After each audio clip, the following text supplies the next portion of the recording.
जरा जल्दी जल्दी बताइए, दिल्ली में क्या आम आदमी पार्टी आपदा है, आप नहीं आपदा है? बिल्कुल आपदा है। क्यों? उनके क्षेत्र में जाके काम देखो ना, दिल्ली के अंदर क्या क्या काम हुए। पानी से भी त्रस्त है पब्लिक, रोड से भी, सीवर से भी, सबसे तो त्रस्त है। तो आपदा ही तो है पब्लिक के लिए ये। पर जनता तो बार बार चुन रही है, क्यों चुन रही है? चुन रही है जनता, इनके बहकावे में अब इस बार नहीं आएगी। पिछली बार तो आ गई थी, लेकिन इस बार नहीं आएगी। इन्होंने जो वादे करके आए थे कि भ्रष्टाचार नहीं करेंगे, अच्छा पानी देंगे, ये स्वास्थ्य सुविधाएं तो दे नहीं पाए, ना अच्छा पानी दे पाए। मोदी जी तो पहाड़ों तक भी पानी पहुंचा रहे हैं साहब जी, तो दिल्ली में पानी नहीं दे पाए। मोदी जी ने पहाड़ों तक पानी पहुंचा दिया, कह रहे हैं वो, कह रहे हैं। सहमत है आप लोग? सहमत है आप लोग? अच्छा, वो कह रहे दिल्ली, यहाँ दिल्ली में साफ पानी नहीं मिल पाया, सही है ये? बिल्कुल साफ मिल रहा है मैडम, हम तो यहीं रहते हैं, हमें तो साफ मिल रहा है। हाँ, सब कुछ ठीक है, सारी फैसिलिटी है। कल का वीडियो है, पिछले 4 दिन से मैं 6 बजे सुबह उठ के पानी के लिए पानी चलाता हूँ, पीला पानी आ रहा है मेरे बाल, पीला पानी आ रहा है। वो इनके यहाँ आ रहा होगा मैडम, हमारे यहाँ चलिए हम दिखाते हैं। नगर की बात। अरे वो कह रहे, अरे सुनिए सुनिए सुनिए, अच्छा रुकिए, वो कह रहे, एक भाई साहब कह रहे पीला पानी आ रहा है, दूसरे कह रहे हमारे पास वीडियो है, दिखा। बिल्कुल, यहाँ पे सीवर का पानी आ रहा है, अगर आप पानी निकाल के देखिए, पूरा काला पानी और पीला पानी, इसे पी के वैसे ही मर जाए। अच्छा, अब मुझे ये बताइए, दिल्ली में मैं एक चीज आप सबसे पूछती हूँ, हमने पिछले कुछ समय में देखा है, हरियाणा में एक सरप्राइज देखा हमने, किसी ने उम्मीद नहीं की थी वहाँ बीजेपी जीत जाएगी। आप तो सर बीजेपी का पूरा झंडा पहनकर बैठे, तो आपसे पूछूं, मुझे पता उम्मीद क्या जवाब देंगे। मैं आपको ये बताना चाहूंगा, भारतीय जनता पार्टी के एक एक कार्यकर्ता को पूरी उम्मीद थी कि हरियाणा में दोबारा से भारतीय जनता पार्टी सरकार बनाने जा रही है। इस बात का मैं आपको दावा देता हूं। ये सिर्फ और सिर्फ 2 पार्टियों ने भ्रमित करने का काम किया हरियाणा में, एक चौटाला जी की पार्टी और एक कांग्रेस पार्टी ने। इन्होंने इतना भ्रम गेम खेलाने की कोशिश करी हरियाणा में, लेकिन ये उसमें बिल्कुल विफल रहे। नहीं, अब दिल्ली में भी वही होगा क्या? दिल्ली में क्या लोग सोच रहे हैं, किसकी सरकार इस बार? दिल्ली में स्पष्ट भाजपा की सरकार आएगी, और मोदी जी की नीतियों से लोग प्रभावित हैं, तभी अलग अलग स्टेटों में 2-2, 3-3 बार रिपीट भाजपा की सरकारें हो रही है। मुझे लगता है दिल्ली के जो 12 साल से कुशासन और भ्रष्टाचार जो चरम सीमा में दिल्ली में हुआ, तो फिर इस हिसाब से तो रिपीट यहाँ पर तो 2 साल से अरविंद भ्रष्टाचार कितना किया, शराब में दलाली खाई आपने, स्कूल नहीं बनाए आपने। अच्छा, ये वाला मुद्दा, अब देखिए ये वाला मुद्दा क्या इस बार तस्वीर बदलेगा, मैं इस पर भी आऊंगी, लेकिन पहले जरा अपने मेहमानों के पास एक बार चली जाती हूँ। सिद्धार्थ यादव जी, संजीव कौशिक जी, आप सुन रहे हैं क्या चल रहा है दिल्ली के जनता के बीच से? आज महाभारत कर रही हूँ। सिद्धार्थ जी जरा बता दीजिए, सब लोग सोच रहे हैं इस बार कि जो एक आपके लिए एक विनिंग स्ट्रीक चल रही है हरियाणा टू महाराष्ट्र, वो महाराष्ट्र टू दिल्ली भी जाएगी। निश्चित रूप से सुचरिता जी, देश की जनता, प्रदेश की जनता आदरणीय प्रधानमंत्री नरेंद्र मोदी जी के विजन के साथ खड़ी है। जो बढ़ता हुआ विकसित भारत है 2025, जहां क्वालिटी ऑफ लाइफ, आज प्रधानमंत्री जी ने कहा कि बढ़ाने का हमारे लिए वर्ष है, भारत की नई आकांक्षाओं का वर्ष है। ऐसे समय में लुटेरों को और घोटालेबाजों को दिल्ली की जनता अपनी मोहर नहीं लगाएगी। वो मोहर लगाएगी विकास को, वो मोहर लगाएगी विजन को। अब ये दिल्ली में तो आपदा के तरीके से बरसे ही है।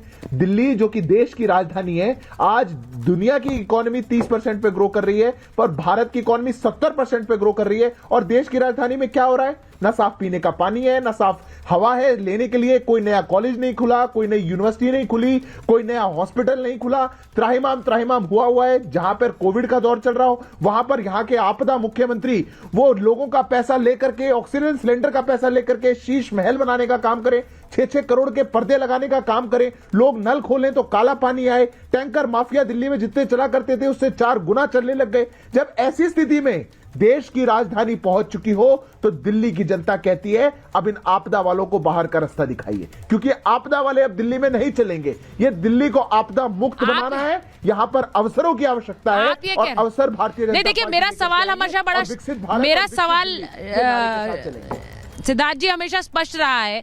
देखिए, आपने हरियाणा में तो आप ही की सरकार थी, आप वापस आ गए, महाराष्ट्र में भी थी, वहां वापस आ गए, लेकिन दिल्ली में आप जगह नहीं बना पा रहे हैं। पिछले 10 सालों से ट्राई कर रहे हैं। इस बार मैं जरा संजीव जी आपसे पूछ लेती हूँ, आपदा में 10 साल से घिरी रही है क्या दिल्ली? इस बार यहाँ पर एक भाई साहब ने बोला कि भाई जिस तरह के घोटाले हुए हैं, इस बार जाएगी, दिल्ली से जाएगी आपकी सरकार।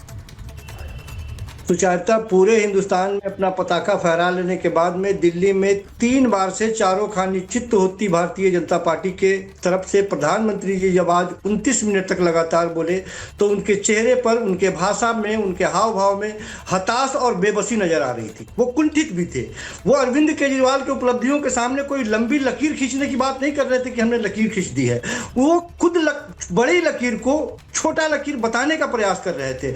सिर्फ यूनिवर्सिटी के 4 ईंट और 4 शिलान्यास करने वो गए थे 3 यूनिवर्सिटी के। उनको पिछले 10-11 सालों में इतने यूनिवर्सिटी बना देने चाहिए थे कि अरविंद केजरीवाल का कार्यकाल छोटा दिखाई देने लगता। 10 सालों में 22,000 जो क्लासेज बनाए अरविंद केजरीवाल ने वो छोटा दिखाई देने लगता। 3 नई यूनिवर्सिटी बनाई वो छोटा दिखाई देने लगता। 11 वोकेशनल क्लासेज बनाए वो छोटा दिखाई देने लगता। और 6 यूनिवर्सिटी कैंपस बनाए वो छोटा दिखाई देने लगता। महज 3 ईंट रख करके आप इस तरह की बातें कर रहे हैं।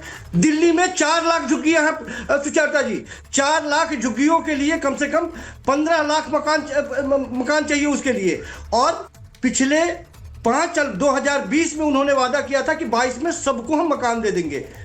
1700 मकान आज दिए और 3000 इससे पहले 4700 टोटल मकान उन्होंने दिए। और उस पर इतना बड़ा दम कि सबको दे दिए मकान। कितना झूठ बोलेंगे वो, कितना बेजा झूठ बोलेंगे। और आपदाओं की बात वो कर रहे हैं। सचमुच में भारतीय जनता पार्टी को आज समझ में नहीं आ रहा है कि भारतीय जनता पार्टी किस तरह से। मुझे तो ये लगता है संजीव जी, कौन सच बोल रहा है झूठ बोल रहा है वो जनता तय करती है।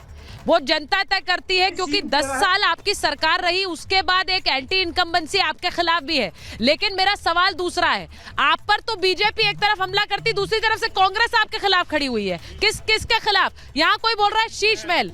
अब मुझे जरा बताइए, एक आज प्रधानमंत्री ने कहा कि मैं भी शीश महल में रह सकता था। प्रेम जी, अच्छा एक मिनट। अगर विधायक जी ने यहाँ के पटपड़गंज डिप्टी सीएम मनीष सिसोदिया का क्षेत्र है ये पटपड़गंज विधानसभा, अगर उन्होंने अच्छे काम किया होते तो ये विधानसभा छोड़ के नहीं जाते। वो छोड़ गए, बिल्कुल छोड़ गए। जंगपुरा से चुनाव लड़ रहे हैं और आप देख सकते हैं, आप उनके क्षेत्र में, आपको लग रहा है वो छोड़, वहां से भी नहीं जीतेंगे, वहां से भी नहीं जीतेंगे। यहाँ से गए जैसे भाग के, वहां से भी नहीं जीतेंगे। नरेंद्र मोदी जी ने बहुत बढ़िया शब्द का प्रयोग किया है, आपदा। वो वाक्य में ही दिल्ली के लिए आपदा है इस टाइम, बिल्कुल इस समय पर। देखो इस बार तो हमने चुनावों में देखा नारे किस तरह से छाए रहे हैं। प्रेम जी, हमने चुनावों में देखा नारे किस तरह से छाए रहे हैं। एक है तो सेफ है, वहाँ बटेंगे तो कटेंगे। अब उन्होंने एक और नारा दे दिया, आपदा से घिरे हैं, आपदा। देखिए, नरेंद्र मोदी जी ने आज ये भी कहा कि अन्ना जी के साथ रह करके कट्टर बेईमानों ने सत्ता हासिल कर ली। अब वो दिल्ली का मतलब स्थानीय दिल्ली है कि राष्ट्रीय दिल्ली है, वो अपने लिए बोल रहे थे या आम आदमी पार्टी के लिए बोल रहे थे। लेकिन कट्टर बेईमानों ने अन्ना के पीछे छिप करके जरूर उसका राजनीतिक लाभ उठाया। स्वयं नरेंद्र मोदी जी ने स्वीकार कर लिया है। ये एक इम्पोर्टेंट बात थी जिसको मैंने ध्यान दिलाया। दूसरी बात है कि एंटी इनकम्बेंसी है, इसमें तो कोई दो मत नहीं। सरकार 3 बार रहे तो एंटी इनकम्बेंसी होती है। लेकिन बीजेपी अपना हाल का एमसीडी चुनाव भी हार गई है। जनता लंबे समय से बीजेपी को सत्ता से बाहर रखे हुए है। तो ऐसे में आज 2nd और 3rd के लिए बीजेपी और कांग्रेस लड़ाई लड़ ले। आम आदमी पार्टी को सेकंड पे कौन है? आप कह रहे हैं आम आदमी पार्टी 1 पर है, 2 पे कौन है? 2 पर अभी कौन है? अभी हम ये कहेंगे कि जैसे दलित और मुस्लिम। नहीं, सीधे बताइए, क्या बोलूंगा ना। विश्लेषण बाद में, पहले बताइए विश्लेषण बाद में। भाई जनता को तो इंस्टेंट नूडल्स चाहिए, वो उनको इंस्टेंट आंसर। पूरा चुनाव कैंपेन बाकी है, इसलिए ऐसे मेरे बोलने का कोई मतलब आप कांग्रेस बोलना चाहते हैं, लेकिन आपको लग रहा है बीजेपी में कैसे? मैं ये कह रहा हूँ कि अब तक नेचुरली अभी तक बीजेपी और कांग्रेस में मुकाबला रहा है। 35% वोट बीजेपी के पास रही, इसको तो कोई नकार नहीं सकता ना। लेकिन इस बार जो बदलाव दिख रहा है, बीजेपी अपना 35% वोट बचा के नहीं रख पाई। ये बड़ा इंटरेस्टिंग है। प्रेम